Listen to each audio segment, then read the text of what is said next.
My husband brought his new Italian partner to our anniversary dinner. He warned me, "She doesn't speak English, so just smile and eat." I nodded, playing the clueless housewife. They spent the night flirting in Italian, mocking my dress and my age.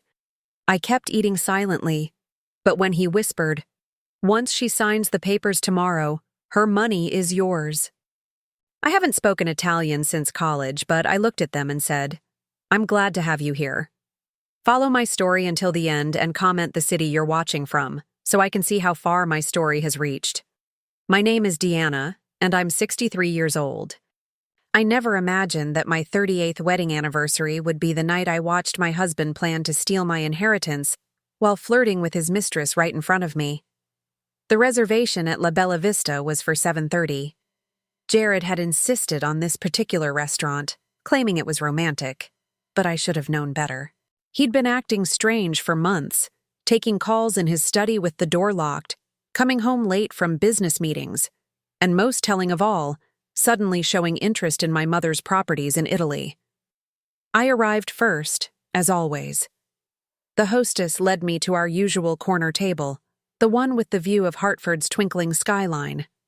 The familiar sense of garlic and basil filled the air, along with the gentle murmur of conversations in Italian from nearby tables. I ordered a glass of Chianti and waited, unconsciously touching the small Italian-English dictionary I always kept in my purse, a habit from my college years in Rome that I'd never quite shaken. Jared walked in at 7:45 with her. She was stunning, I'll give him that. Tall, elegant, with the kind of effortless beauty that comes from good genes and expensive maintenance. Her black hair was pulled back in a perfect chignon, and she wore a red dress that probably cost more than my monthly grocery budget. When Jared introduced her as Andrea Rossi, his new Italian business partner, I felt my stomach drop, though I kept my smile perfectly in place. "Deanna, this is Andrea," Jared said, his hand lingering on her lower back in a way that made my chest tight. "She doesn't speak much English, so just smile and eat, okay?" I nodded, playing the role he expected, the dutiful wife who wouldn't ask questions. They sat across from me and immediately began speaking in rapid Italian. Jared's Italian was terrible, choppy and heavily accented, but Andrea was patient with him, touching his hand when he struggled with pronunciation. I sipped my wine and pretended to study the menu while my heart hammered against my ribs. "Lei è più vecchia di quanto pensassi," Andrea said with a small laugh, glancing at me. "She's older than I thought." Jared chuckled, cutting into his osso buco. "E anche più ingenua. Non ha idea di niente." And more naive, too. She has no idea about anything. I kept eating my risotto, each spoonful feeling like sawdust in my mouth. "Il vestito che indossa," Andrea continued, gesturing subtly toward my navy blue dress. "Sembra che l'abbia comprato in un negozio dell'usato." "The dress she's wearing looks like she bought it at a thrift shop." They both laughed softly, and Jared reached over to squeeze Andrea's hand. I focused on my plate, remembering my mother teaching me Italian when I was 7, the 2 years I spent in Rome during college, the poetry I used to recite in perfect Tuscan accent. They had no idea. "Quando firmerai I documenti domani?" Andrea asked, her voice dropping slightly. "When will she sign the documents tomorrow?" Jared glanced around nervously before answering. "Domani pomeriggio. Le ho detto che sono per semplificare I nostri investimenti." "Tomorrow afternoon. I told her they're to simplify our investments." My fork paused halfway to my mouth. "Documents? What documents?" "Perfetto," Andrea purred, running her finger along the rim of her wineglass. "Una volta che avrà firmato le procure, tutto sarà nostro. La villa, il vigneto, tutto. Perfect. Once she signs the power of attorney papers, everything will be ours. The villa, the vineyard, everything." The room seemed to tilt. My mother's properties. The ones she'd left to me when she died 9 years ago. The ones I'd barely visited because the memories were too painful. Jared knew how much they meant to me, knew they were my last connection to her. "E dopo?" Andrea asked. "And then?" Jared's voice dropped to a whisper, but I caught every word. Dopo ci liberiamo di lei. Divorzio per abbandono del tetto coniugale. Terrà solo I debiti. After that, we get rid of her. Divorce for abandoning the marital home. She'll only keep the debts. I reached for my water glass with a hand I willed to remain steady. 38 years of marriage, and this was how it ended. Not with a fight or growing apart, but with cold, calculated theft. Sei sicuro che non capisce? Andrea asked, eyeing me suspiciously. Are you sure she doesn't understand? Jared waved dismissively. Diana, per favore, non sa nemmeno ordinare un caffè in italiano. Diana, please. She can't even order coffee in Italian. I smiled at them both, raising my wine glass. This is lovely, I said in my most pleasant voice. Thank you for including me in your business dinner. Andrea relaxed visibly, and Jared patted my hand condescendingly. Of course, sweetheart. Andrea was just telling me about some investment opportunities in Tuscany. Investment opportunities. In my own inheritance. They continued their conversation, growing bolder with their comments about my appearance, my intelligence, even speculating about how quickly they could access my bank accounts once the papers were signed. With each cruel word, something inside me crystallized. Not anger exactly, but something colder, clearer. When dessert arrived, tiramisu that I couldn't taste, Andrea leaned closer to Jared and whispered, Domani sera celebriamo. Ho prenotato la suite al Marriott. Tomorrow night we celebrate.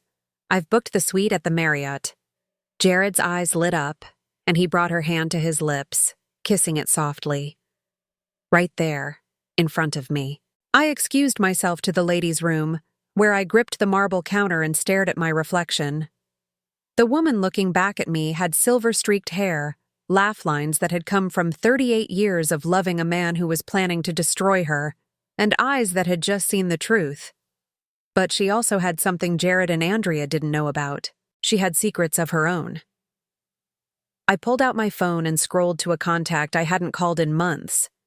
Giuseppe Martinelli, the caretaker of my mother's villa in Montalcino. A man who'd been sending me careful, respectful emails for years about property maintenance, and who'd mentioned, more than once, strange inquiries about the ownership of the land. I typed quickly, Giuseppe, I'm coming to Italy soon. Can you meet me at the villa? There are some documents I need to review.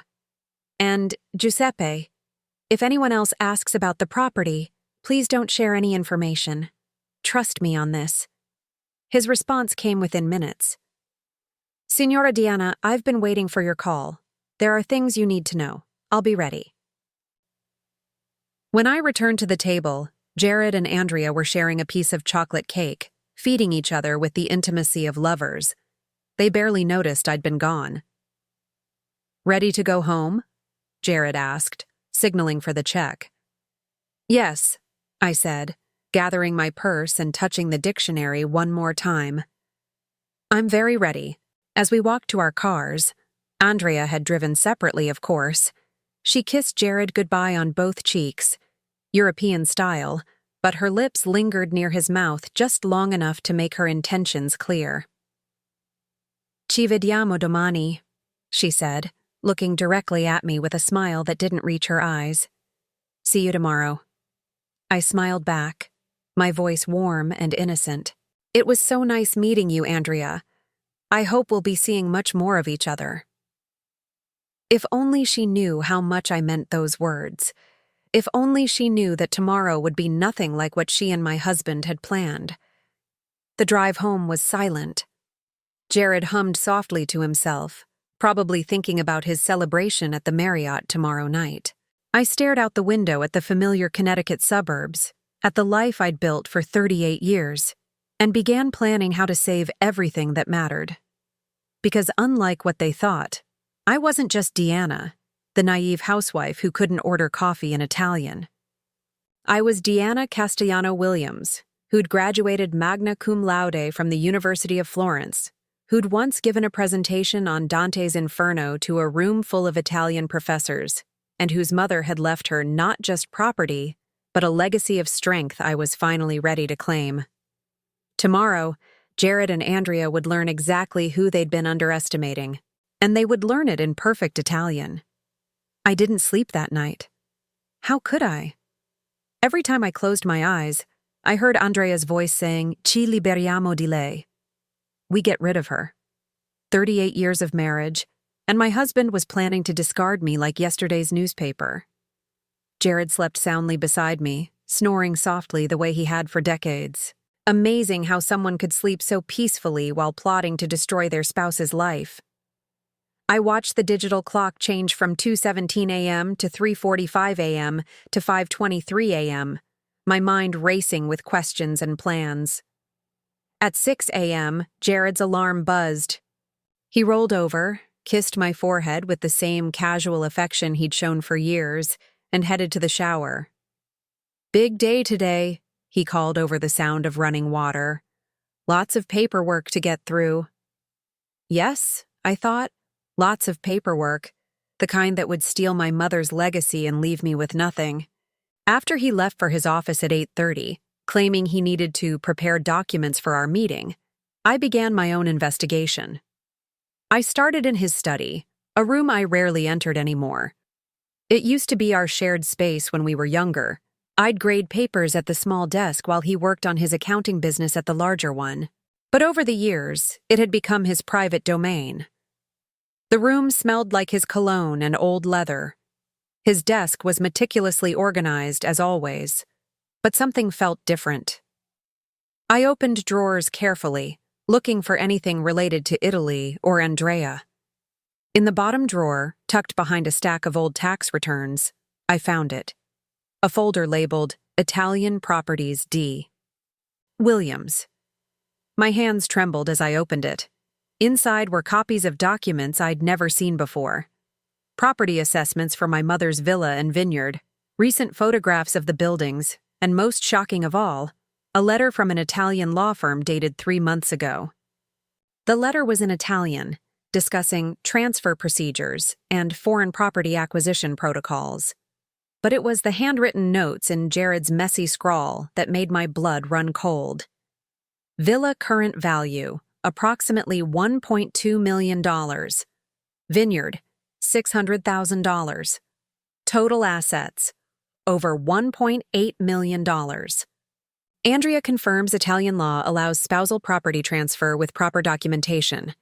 Below that, in red ink, power of attorney documents ready. D signs tomorrow. Transfer complete within 30 days. I photographed every page with my phone, my hands shaking so badly I had to retake several shots. This wasn't a sudden betrayal. This was a calculated months-long plan to steal my inheritance. The second shock came when I found Andrea's real business card tucked behind the legal documents. Not the simple white card she'd given Jared at the restaurant, but an expensive embossed one that read, Andrea Rossi, International Property Consultant, with a Milan address. On the back, in Jared's handwriting, previous clients, Margaret Hoffman, Chicago, Ruth Patterson, Boston, Elena Vasquez, Miami. A property consultant who specialized in targeting American women with Italian inheritances. My stomach lurched as I realized I wasn't Jared's first victim. I was just his latest. I quickly searched online for the names Jared had written down. What I found made me sick. Margaret Hoffman, 72, of Chicago, had lost a $2 million villa in Lake Como after her husband of 45 years convinced her to sign tax simplification documents. The divorce papers were filed 2 weeks later. Margaret died in a nursing home 8 months after losing everything. Ruth Patterson, 68, of Boston, had inherited olive groves in Calabria from her grandmother. Her husband and his Italian business partner convinced her to streamline the property management. She ended up homeless, living with her daughter. Elena Vasquez, 61, of Miami, had trusted her husband of 32 years to handle the paperwork for her family's Sicilian vineyard.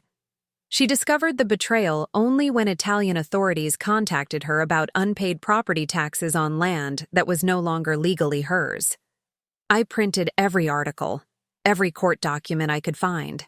Andrea Rossi wasn't just a mistress. She was a professional predator who specialized in destroying marriages and stealing inheritances. And Jared wasn't a cheating husband who'd lost his way. He was an active participant in a con game that had already destroyed at least 3 other women's lives. The phone rang, startling me out of my research. Jared's name appeared on the screen. "Hi, honey," he said, his voice warm with false affection. "Just wanted to confirm our meeting at 2 p.m. The lawyer's office is on Main Street, Suite 407. Bring your driver's license and social security card, okay?"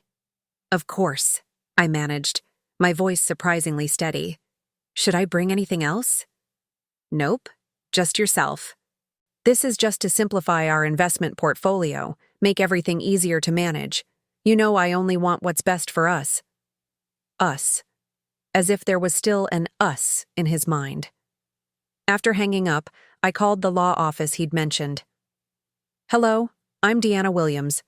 My husband Jared scheduled an appointment for us today at 2 p.m., but I wanted to confirm what documents we'll be signing." The receptionist sounded confused. "Mrs. Williams? I don't show any appointment under that name. Are you sure you have the right office?" My heart pounded. "Let me double-check the address. Suite 407 on Main Street? That's us, but we definitely don't have any Williams appointments today. In fact, we specialize in immigration law, not financial planning." I thanked her and hung up. So Jared was planning to take me somewhere else entirely. Somewhere without official records. Somewhere Andrea could witness my signature on documents that would steal everything my mother had left me. That's when I remembered Giuseppe's email from months ago, the one I'd barely paid attention to at the time.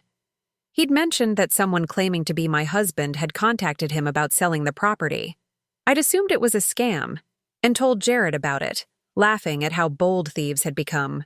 Jared had laughed too, saying we should be more careful about protecting our information. Now I realized Giuseppe had been trying to warn me. I found his email and read it carefully. "Signora Diana, a man claiming to be your husband called asking about selling the villa. He knew many details about the property, but something felt wrong." He spoke no Italian and seemed surprised when I mentioned the olive harvest. "Your mother always said the olive grove was your favorite part of the land." I told him nothing, but I wanted you to know. Giuseppe had protected me even when I didn't know I needed protection. I spent the rest of the morning preparing. I called my bank and put a security hold on all our joint accounts, requiring both signatures for any withdrawals over $500. I contacted my financial advisor and moved my individual retirement account to a new institution. I even called a locksmith to have the locks changed on our house, scheduled for tomorrow morning while Jared would be at his celebration. Most importantly, I booked a flight to Italy. Not for next week or next month, but for tomorrow night. If Jared wanted to play games with my inheritance, he would discover that I'd been playing chess while he was still learning checkers. At noon, I received a text from Andrea. "Looking forward to meeting you again today, Mrs. Williams.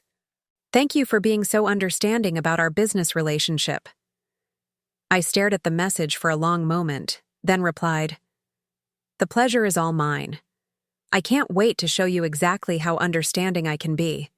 By 1 p.m., I had gathered everything I needed, copies of all the evidence I'd found, my mother's original will proving sole inheritance, my passport, and most importantly, the phone number for Giuseppe Martinelli, who was expecting my call. I dressed carefully for our 2 o'clock meeting, wherever it was really going to be. I chose my navy blue suit, the one my mother had helped me pick out for my first job interview 40 years ago. She always said it made me look powerful and confident. Today, I would need both. As I was getting ready to leave, I found myself standing in front of the mirror in our bedroom, the bedroom I'd shared with Jared for nearly 4 decades. The woman looking back at me wasn't the same person who'd sat silently at La Bella Vista last night. She was someone who'd just discovered she'd been living a lie, but she was also someone who'd decided to fight back. I touched the gold locket at my throat, the one with my mother's picture inside.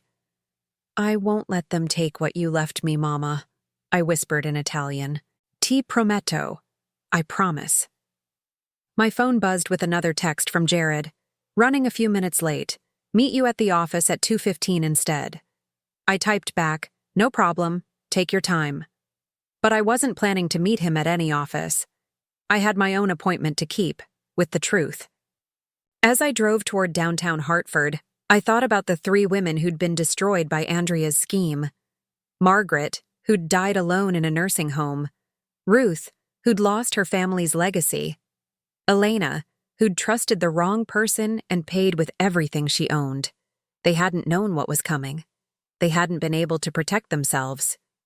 But I did know, and I was going to make sure that Jared and Andrea learned exactly what happened when they targeted the wrong woman. The game was about to begin, and for the first time in months, I held all the cards. Instead of driving to meet Jared at his fake appointment, I drove straight to the Hartford Public Library. If Andrea Rossi was a professional con artist, there would be more evidence online than what I'd found in 20 minutes at home. I needed to understand exactly who I was dealing with before I walked into whatever trap they'd set for me. The library's computer lab was nearly empty at 2 in the afternoon. I settled into a corner workstation and began what would become the most important research of my life. What I discovered over the next 3 hours changed everything I thought I knew about my situation. Andrea Rossi wasn't just targeting random American women with Italian inheritances. She was part of a sophisticated network of international property fraud specialists. Her LinkedIn profile, which she'd carefully crafted to look legitimate, showed connections to lawyers in Milan, Rome, and Naples, all of whom specialized in expedited property transfers for foreign nationals. But it was the deeper dive into court records that revealed the true scope of her operation. In the past 5 years, Andrea had been involved in at least 12 cases of inheritance fraud across 3 countries. The pattern was always the same. Identify wealthy American widows or wives with Italian property, seduce their husbands, or find husbands willing to participate for a cut of the profits, then use carefully forged power of attorney documents to steal everything. The most chilling discovery came when I found a blog post written by Elena Vasquez's daughter, Maria. She'd written about her mother's case in excruciating detail, hoping to warn other families. According to Maria, her stepfather had been having an affair with Andrea for over a year before they made their move on her mother's Sicilian vineyard. The theft was so perfectly orchestrated that by the time Elena realized what had happened, the property had already been sold to a shell company controlled by Andrea's network. My mother trusted him completely, Maria had written. She signed those papers thinking she was helping their marriage by simplifying their finances. Instead, she signed away 4 generations of family history. The worst part? When she confronted him, he acted like she was crazy. He gaslighted her so effectively that she started to doubt her own memory of what she'd signed. I printed Maria's blog post and several others from Andrea's victims. Each story followed the same devastating pattern: trust, manipulation, theft, abandonment, and finally, the complete destruction of women who'd simply wanted to believe their husbands loved them. But there was one difference in my case that gave me hope. Unlike the other women, I'd discovered the plan before signing anything. I still had time to protect myself. My phone buzzed constantly with increasingly frantic messages from Jared. "Where are you? The lawyer is waiting." "Deanna, this is important. We need to sign these papers today." "I'm getting worried. Please call me back." "The appointment is at a different location. Meet me at the Marriott downtown, conference room B." They had to move the meeting at the last minute. The Marriott, the same hotel where Andrea had booked their celebration suite. They weren't even trying to be subtle anymore. Instead of responding to Jared, I called Giuseppe in Italy. Despite the time difference, it was past 8 p.m. in Tuscany. He answered immediately. "Signora Deanna," his warm voice came through clearly. "I've been expecting your call." "Giuseppe, I need to ask you some difficult questions about the property. Has anyone else been inquiring about ownership or trying to get information about the villa?" His sigh was heavy with concern. "Si, signora. Many calls in the past few months. A woman claiming to be your daughter, asking about selling quickly. A man saying he was your lawyer, wanting copies of all property documents. Another woman, this one with a very strong Milan accent, asking about the value of the olive groves. My chest tightened. What did you tell them? Nothing, signora. Your mother made me promise years ago that I would only discuss the property with you directly. She was very specific about this, she said.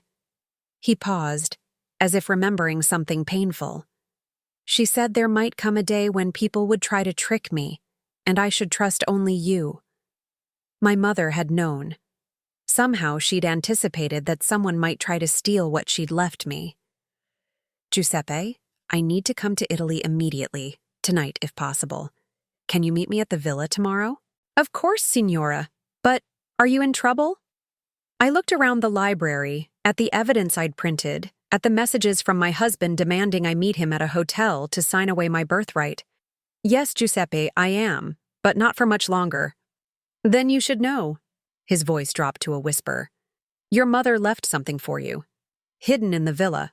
She made me promise to show it to you only if you came to Italy alone, without your husband. She said you would understand when the time was right. A chill ran down my spine. What kind of something? Letters, signora, and documents. She said they would protect you if anyone ever tried to take what was rightfully yours. My mother, who'd died 9 years ago, was still trying to protect me. I felt tears burning my eyes as I realized how much she'd understood about the dangers of trusting the wrong people with family legacy. I'll be there tomorrow evening, Giuseppe. And Giuseppe, if anyone else calls asking about me or the property, I know nothing, signora. I have always known nothing. After hanging up, I went to the travel agency next door to the library. Yes, travel agencies still existed, and sometimes they were the best option when you needed to book international flights without leaving a digital trail your husband could follow. I need a flight to Rome tonight, I told the agent, a middle-aged woman who looked like she'd helped people escape complicated situations before. Tonight? That's going to be expensive and difficult. Most flights to Rome leave in the morning. Money isn't an object. I need to leave as soon as possible. She typed rapidly on her computer. There's a KLM flight through Amsterdam that leaves at 11:45 p.m. You'd arrive in Rome tomorrow evening around 6:30 local time, but it's going to cost almost $4,000 for business class. Book it. As she processed my credit card, my personal card that Jared had no access to, I felt a strange sense of calm descending over me. For months, I'd been reactive, trying to understand why my husband was behaving strangely, why he seemed distant, why he was suddenly so interested in my Italian properties. Now I was taking action. My phone rang again. Jared's name flashed on the screen. This time I answered. Deanna, where the hell are you? We've been waiting for over an hour. We? I asked innocently. The lawyer and I, for the investment paperwork. Remember? Oh, Jared, I'm so sorry. I got confused about the location. You said Suite 407 on Main Street, but when I called to confirm, they said they didn't have any appointment for us. Silence. I could practically hear him scrambling for an explanation.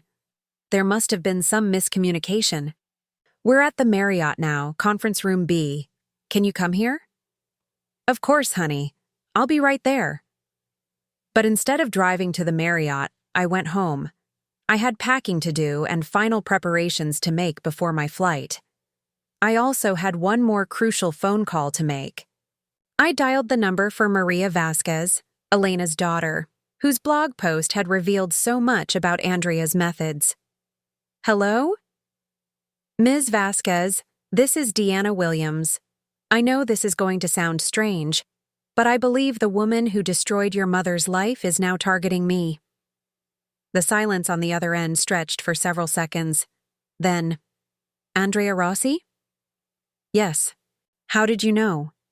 Because you're the fourth woman who's called me in the past 2 years. She's like a plague, moving from victim to victim. Are you married? 38 years. And your husband suddenly has a new Italian business partner who doesn't speak much English? My blood turned to ice. Yes. Then you need to run. Tonight. Don't sign anything. Don't trust anything he says. And don't think you can outsmart them together. My mother thought she could reason with my stepfather. Thought their marriage meant something to him. She died believing it was somehow her fault. I'm not running, I said quietly. I'm fighting back. How? I looked at my packed suitcase, at the evidence I'd gathered, at the plane ticket on my kitchen counter. I'm going to Italy to claim what's mine before they can steal it. And I'm going to make sure they understand exactly who they've been underestimating. Maria's voice warmed with something that sounded like admiration. Then you're braver than the rest of us were. Be careful, Mrs. Williams. Andrea doesn't just destroy finances. She destroys lives. And she doesn't give up easily. Neither do I. After hanging up, I looked around the kitchen where I'd cooked 38 years of meals for a man who was planning to betray me. Tomorrow night, I'd be eating dinner in my mother's villa, surrounded by olive trees and the scent of rosemary, protected by documents my mother had hidden away for exactly this moment. My phone buzzed with one final message from Jared. Very disappointed in you, Deanna. We'll discuss this when you get home. I typed back, Yes, we will, but not in the way you think. As I carried my suitcase to the car, I felt lighter than I had in months. Not because I was running away from my problems, but because I was finally running toward the truth. By the time Jared and Andrea realized I wasn't coming to their fake meeting, I'd be 35,000 feet in the air, flying toward the only place I'd ever truly felt safe. Tomorrow, in my mother's house, surrounded by 4 centuries of family history, I would discover what she'd left to protect me. And then I would return to Connecticut, ready for the fight of my life. But tonight, for the first time in years, I was going home. The flight to Italy was the longest 12 hours of my life. I couldn't sleep, couldn't eat, couldn't focus on the movie or the book I'd brought. My mind kept racing between rage at Jared's betrayal and anticipation of what my mother had hidden in the villa. Every time I closed my eyes, I heard Andrea's voice saying, Ci liberiamo di lei, and saw Jared's face as he kissed her hand at dinner.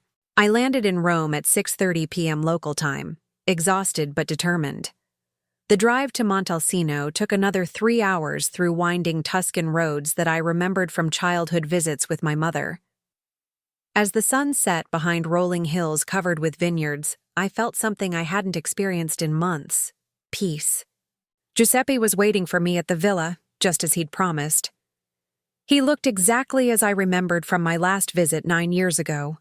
Weathered face, kind eyes, and hands that spoke of a lifetime working the land.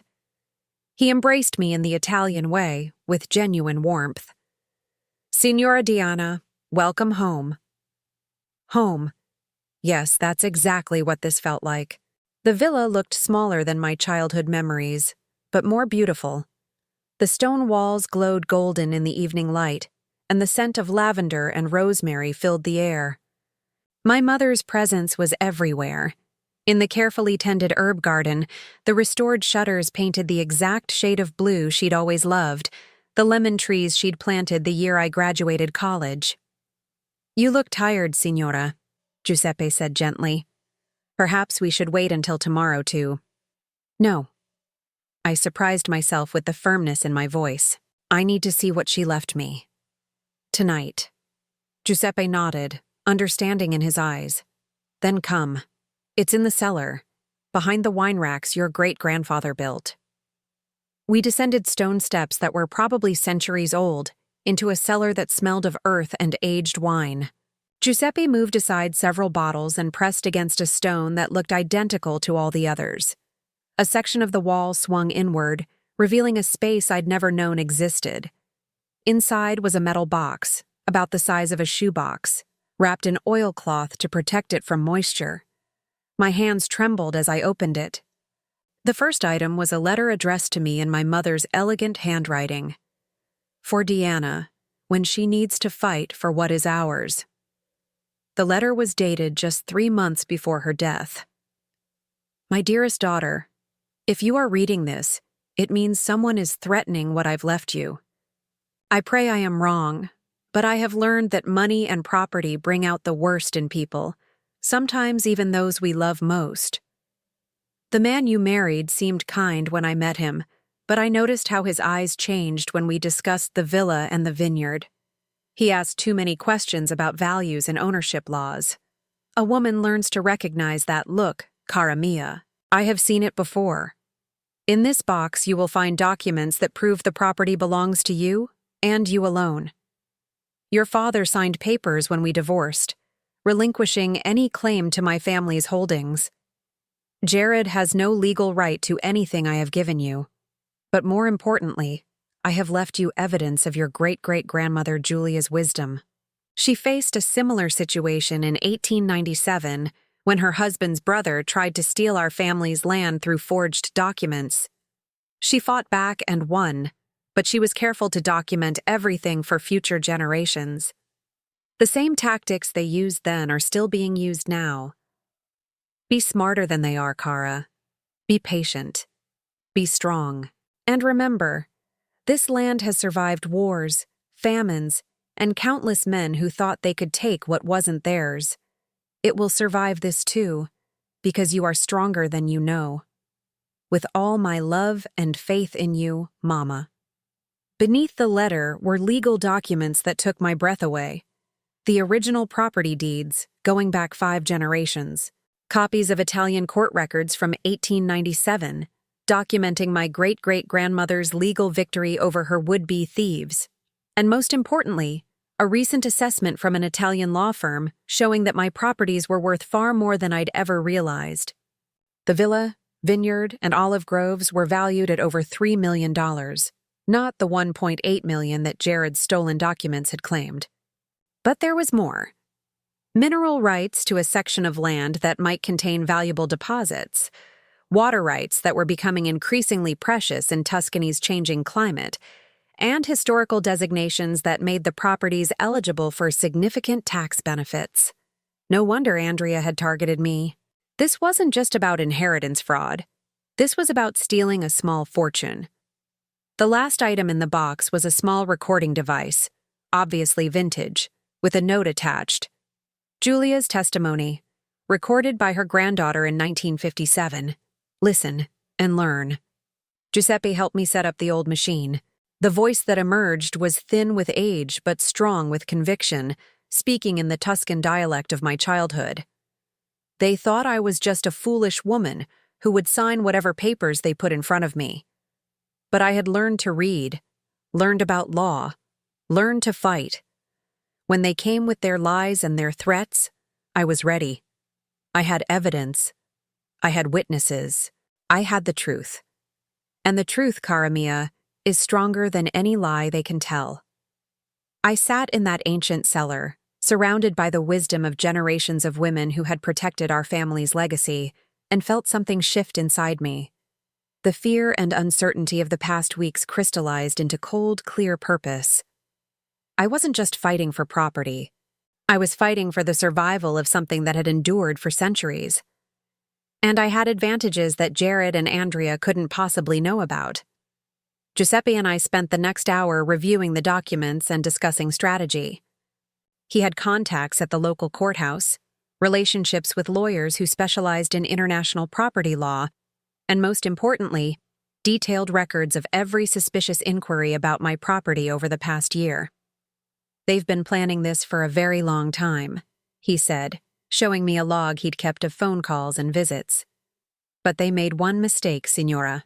They assumed you were like the other American women, isolated from your Italian family history, dependent on your husband for guidance. What's our next step? We make sure the property is legally protected from any fraudulent transfer attempts. I've already spoken with Avvocato Benedetti in Siena. He can have restraining orders filed by tomorrow morning, preventing any sales or transfers without your physical presence and Italian legal representation. My phone, which had been mercifully quiet during the flight, suddenly exploded with notifications. Dozens of missed calls and messages from Jared, each one more frantic than the last. Where are you? This isn't funny anymore. People are asking questions.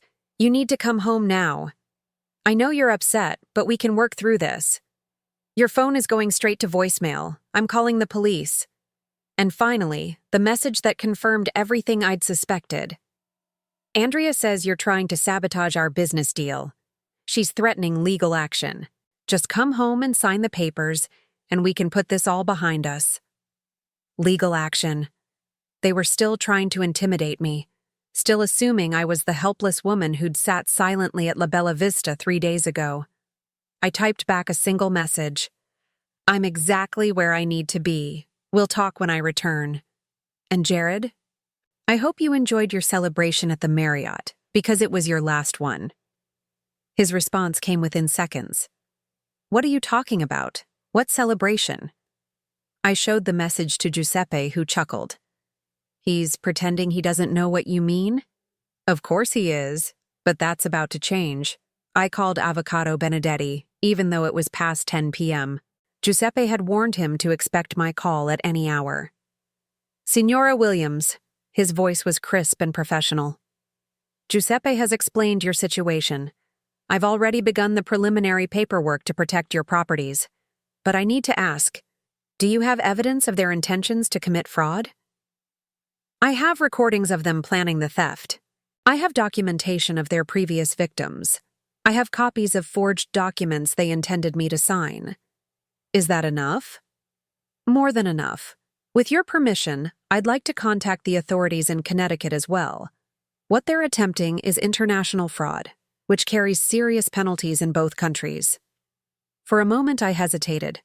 Did I really want to destroy Jared's life completely? 38 years of marriage, even a marriage built on lies, wasn't easy to walk away from. Then I remembered Elena Vasquez, dying alone in a nursing home. Margaret Hoffman, losing everything she'd inherited from 4 generations of her family. Ruth Patterson, homeless and dependent on her daughter. Yes, I said firmly.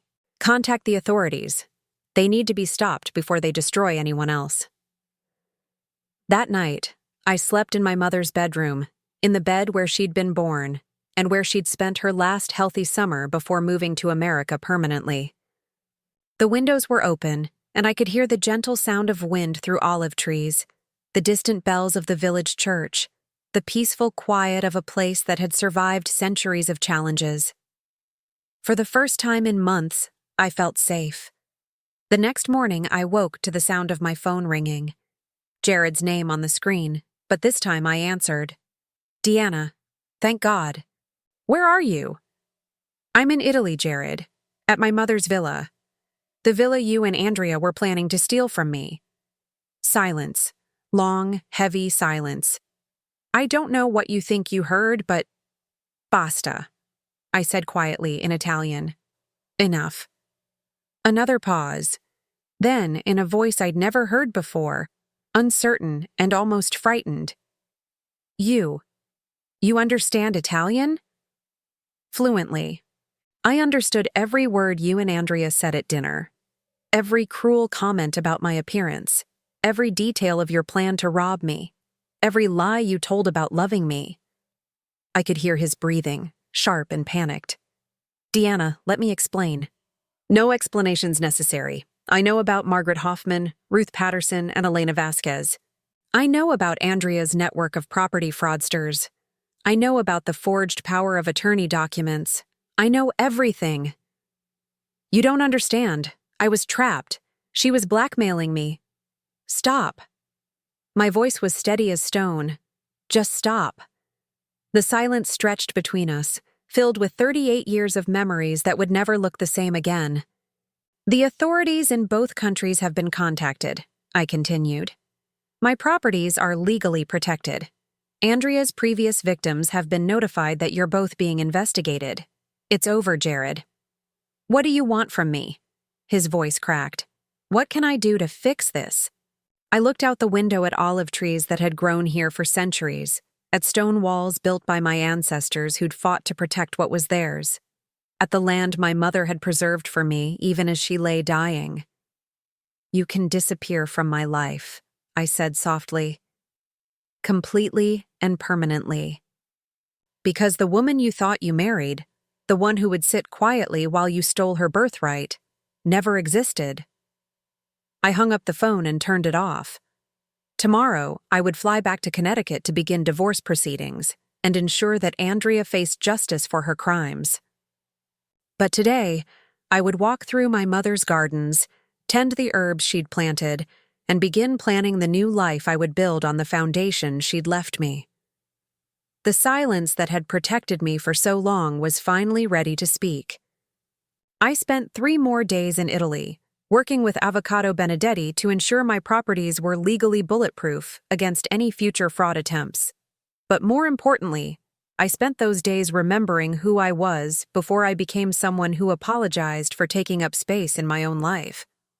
The phone calls from Connecticut were relentless. Jared called 17 times the first day after our confrontation, then stopped completely. But Andrea called every few hours, her voice switching between threats and desperate pleading. "Mrs. Williams, you're making a terrible mistake," she said in one message, her Italian accent thicker when she was angry. "Jared owes money to very dangerous people. If you don't help him, something bad might happen to you." I saved every threatening message and forwarded them to both Avocado Benedetti and the FBI agent who'd been assigned to the international fraud case. Andrea was making their job easier with every word. The third day brought news I'd been waiting for. Agent Sarah Martinez called from the Hartford field office with an update that made my hands shake with satisfaction. "Mrs. Williams, we have Andrea Rossi in custody. She was arrested this morning at Kennedy Airport trying to board a flight to Milan using a false passport. We also have evidence that she's wanted by Interpol for similar crimes in France and Germany. What about my husband?" "Jared Williams is cooperating with our investigation. He claims he was coerced into participating, but the evidence suggests otherwise. We found records of payments he received from Andrea's operation going back 8 months. This wasn't a recent seduction, Mrs. Williams. This was a long-term business partnership." 8 months. While I'd been worrying about his health, his stress, his sudden mood changes, he'd been planning to rob me blind. What happens now? "Andrea will likely face 15 to 20 years in federal prison. Your husband.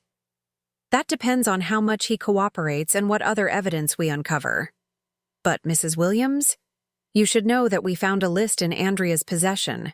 12 other American women with Italian inheritances. You probably saved their lives by fighting back." After hanging up, I sat in my mother's garden and cried for the first time since this nightmare began. Not tears of sadness, but of relief so profound it felt like physical pain leaving my body. Giuseppe found me there an hour later, bringing homemade biscotti and strong coffee. "Good news from America?" he asked gently. "Very good news. They arrested Andrea. She'll go to prison for a long time." He nodded with satisfaction. "Your mother would be proud. She always said you had steel in your spine, even when you were a little girl running through these olive trees." "Giuseppe, I need to ask you something. When my mother was dying, did she ever talk about being worried about Jared?" He was quiet for so long I thought he wouldn't answer. Finally, he sighed. "She mentioned him once, near the end. She said he asked too many questions about money, about the property values, about Italian inheritance laws. She said she hoped she was wrong, but—" He shrugged in the Italian way that says more than words. "Why didn't she say anything to me?" What could she say? "Deanna, I think your husband might try to steal your inheritance someday." You would have thought grief was making her paranoid. Instead, she protected you the way she knew how, by making sure you had the tools to protect yourself when the time came. That afternoon, I called my attorney in Connecticut to begin divorce proceedings. I also called a realtor to put our house on the market. Whatever life I was going to build next, it wouldn't include anything that reminded me of 38 years of lies. But the most important call I made was to Maria Vasquez, Elena's daughter. "Mrs. Williams, I've been thinking about you constantly. Are you safe?" "I'm safe, and I have news." Andrea Rossi was arrested this morning. She's going to prison for a very long time. The silence on the other end stretched so long, I thought the connection had dropped. Then I heard crying. "My mother can finally rest," Maria whispered. She died thinking it was somehow her fault, that she should have been smarter, should have seen it coming. But she was just a woman who trusted the wrong person. Your mother wasn't weak, Maria. None of Andrea's victims were. They were targeted because they had something valuable, and they were manipulated by experts. The only difference is that I found out before I signed the papers. What about your husband? He's cooperating with the FBI to reduce his sentence, but our marriage is over. Some betrayals can't be forgiven. Are you going to be okay? Financially, I mean? I looked around my mother's villa, at the olive groves that had been producing income for my family for generations, at the vineyard that Benedetti assured me could become quite profitable with proper management.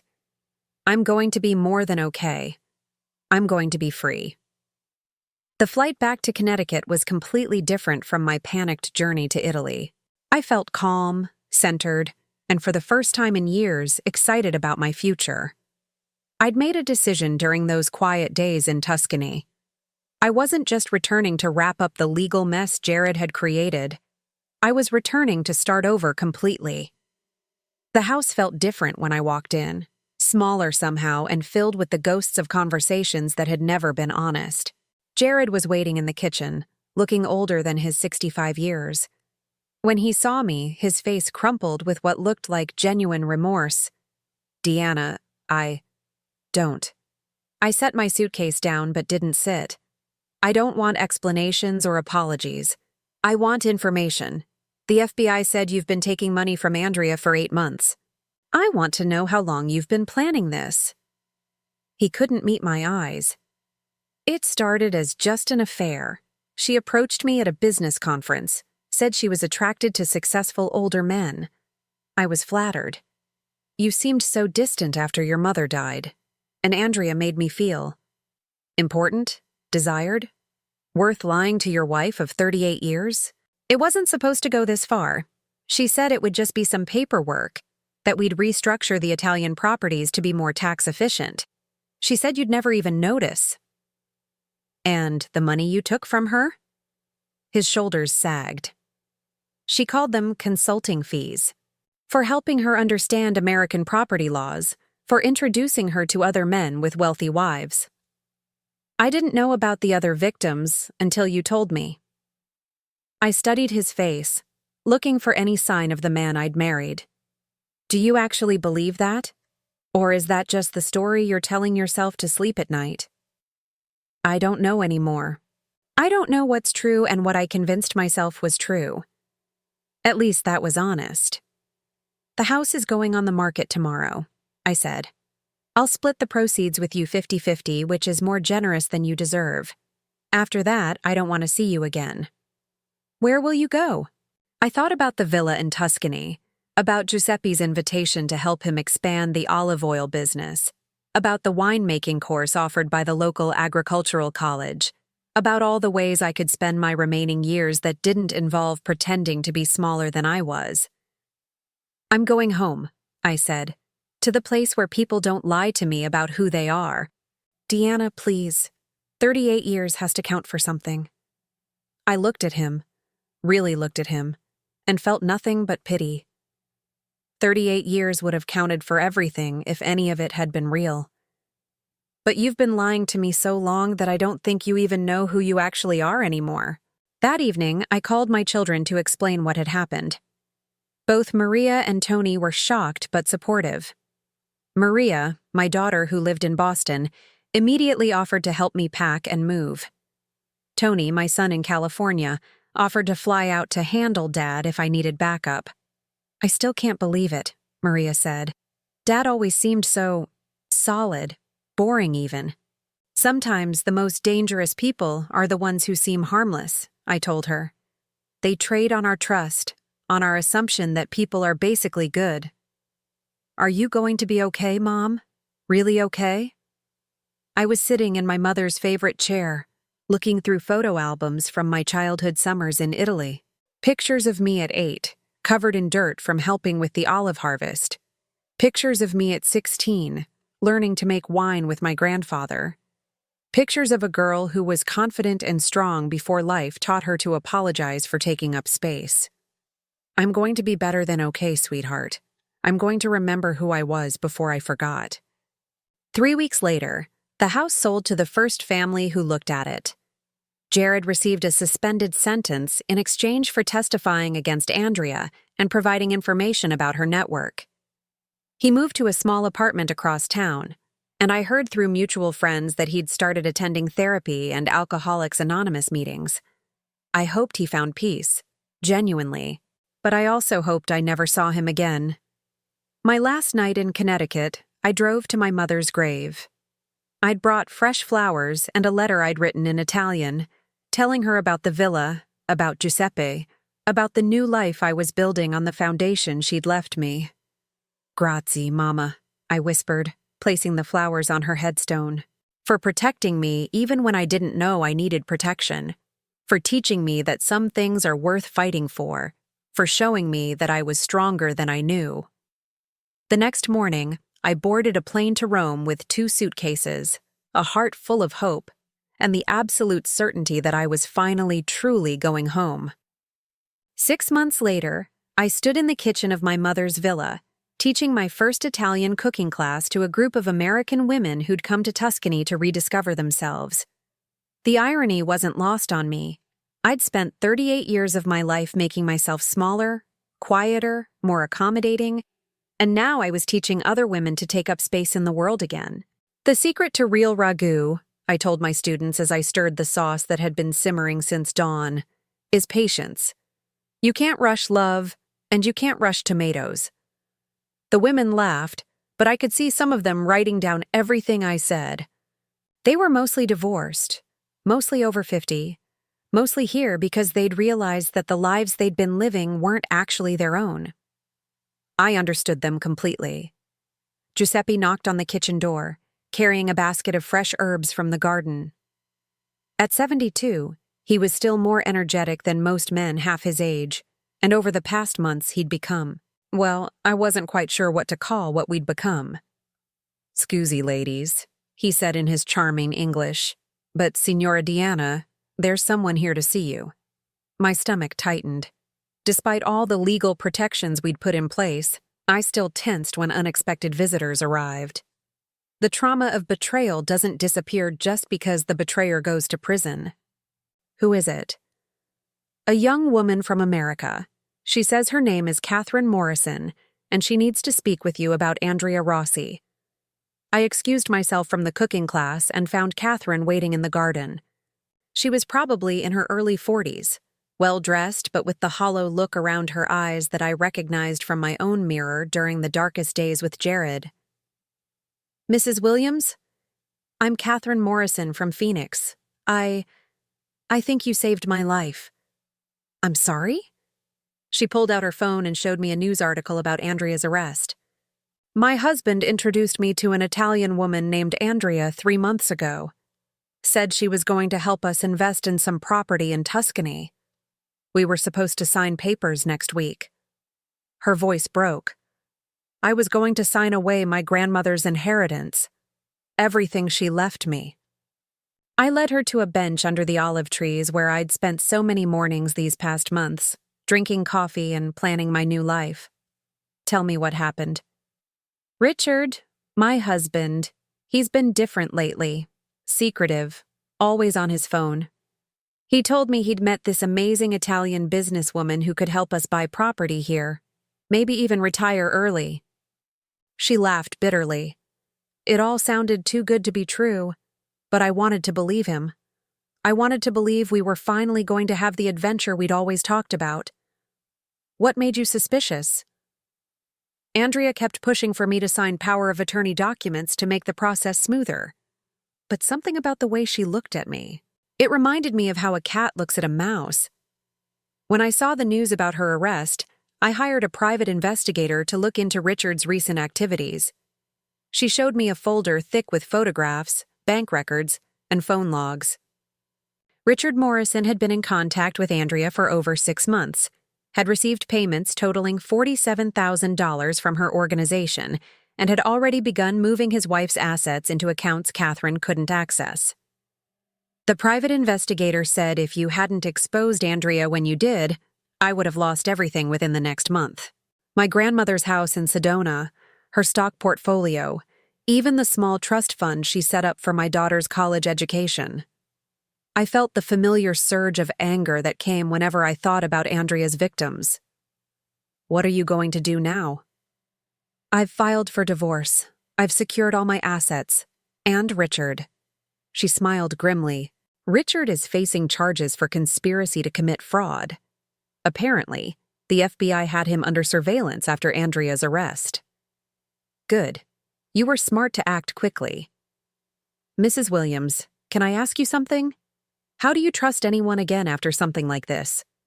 I looked around the garden my mother had planted, at the villa where generations of strong women had made difficult decisions, at Giuseppe tending the herb garden with the quiet contentment of someone who'd found his place in the world. You learn that trust isn't something you give away freely, I said finally. It's something you build carefully with people who prove themselves worthy of it over time. And you learn that the most important person to trust is yourself. Catherine stayed for lunch, and I introduced her to my cooking class students. By the time she left, she had phone numbers for 3 different women who'd rebuilt their lives after devastating betrayals, and an invitation to return to Tuscany whenever she needed a safe place to heal. That evening, Giuseppe and I sat on the terrace overlooking the vineyard, sharing a bottle of wine from grapes we'd harvested ourselves. The sunset painted the rolling hills in shades of gold and purple, and I felt the deep contentment that comes from knowing you're exactly where you belong. Another happy ending, Giuseppe said, referring to Catherine's visit. I'm not sure it's an ending, I replied. More like a beginning. She'll have hard days ahead, rebuilding her life from scratch. Like you did? I considered this. Yes, but also no. I didn't rebuild the same life I'd had before. I built something completely different. Something that was actually mine. Giuseppe reached for my hand, a gesture that had become natural over the months of working together, cooking together, slowly learning to trust again. Are you happy, Deanna? Really happy? I thought about my old life in Connecticut, the house where I'd walked on eggshells for years without even realizing it.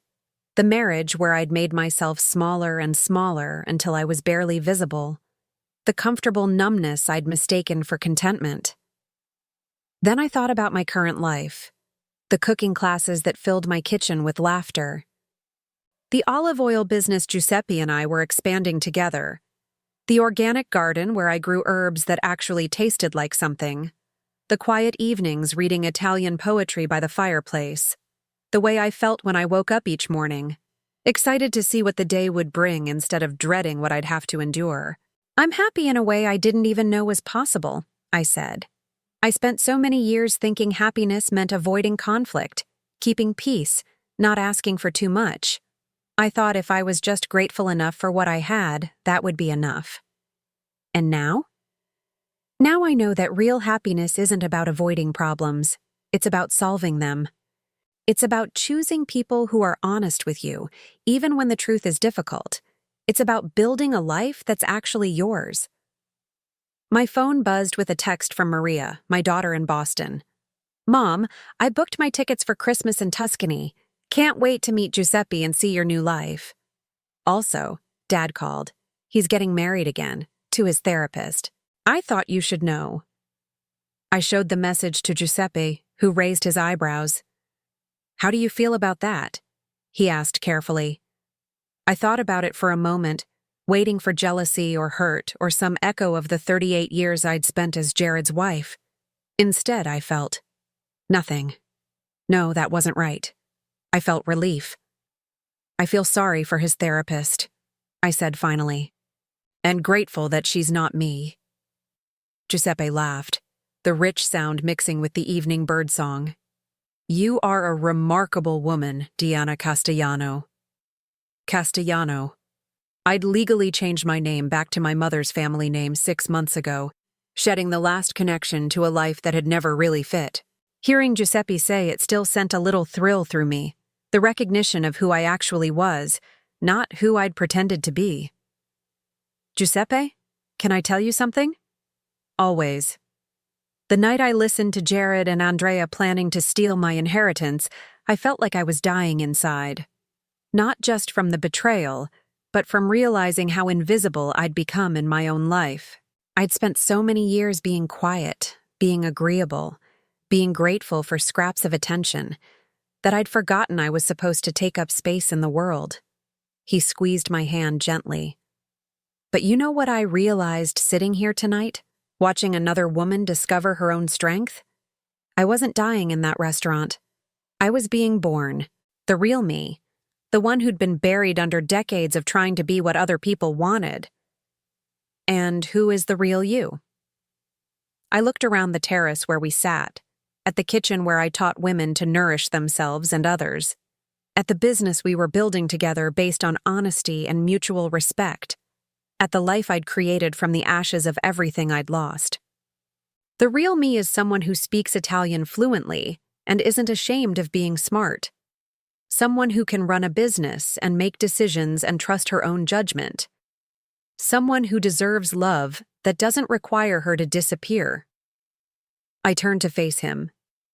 Someone who's ready to be happy without apologizing for it. Giuseppe's smile was soft and warm in the fading light. I'm very glad to meet her at last. Later that night, after Giuseppe had gone back to his cottage and I'd cleaned up from the cooking class, I sat in my mother's bedroom writing in the journal I'd started keeping since moving to Italy. The entry for today was simple. Today I helped another woman escape the trap I fell into for so many years. Tomorrow I'll teach 6 more women that they deserve to take up space in their own kitchens, their own lives. Next week, Giuseppe and I will bottle the first wine we made together from our own grapes. I am 63 years old, and I am finally living my life instead of surviving someone else's version of what my life should be. The silence I kept for so long wasn't protecting anyone. It was just keeping the truth from being heard. Now that I've found my voice again, I understand what my great-great-grandmother Julia meant when she said the truth is stronger than any lie. Some stories end with revenge. Some end with forgiveness. This one ends with something better. Freedom.